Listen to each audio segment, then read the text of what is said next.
ఎన్నికలు మా సీఎం మంచోడు, అందుకే 15 నెలలుగా ప్రశాంతంగా ఉన్నారు మీరు. సీఎం మంచోడు అంట. చూడండి ఒకసారి ఈయన మాట్లాడి నిన్న, ఇవి చూడండి. ఇగో మన రాజగోపాల్ రెడ్డి గారు కొంత అటు ఇటు మాట్లాడుతూ ఉంటాడు.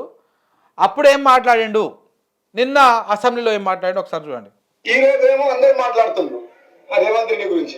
వాళ్ళు ఇప్పుడు మాట్లాడుతున్నారు రేవంత్ రెడ్డి ఎప్పుడైతే బ్లాక్ మెయిలర్ రా బాబైనా, పెద్ద చీటరు దొంగ. పిసిసి ప్రెసిడెంట్ డబ్బులు ఇచ్చి తీసుకొచ్చిండు, ఏ దగ్గర మన దగ్గర పనిచేస్తాడు, ఓటు నోటుకేస్తే జైలుకు పోయి వచ్చిండు. ఆయన ముఖ్యమంత్రి అంటే మన దగ్గర పనిచేస్తాము. అసలు ఈ తెలంగాణ రాష్ట్రాన్ని అమ్ముకుంటాడు, తాకట్టు పెడతాడు మొత్తము. మా గౌరవ ముఖ్యమంత్రి మంచిగా కాబట్టి మీరు 15 నెలల నుంచి ప్రశాంతంగా అనుకుంటారు. లేకపోతే నిన్న ఒక లెక్క, రేపటి నుంచి ఇంకో లెక్క ఉంటుంది, మీరు గుర్తుపెట్టుకోండి.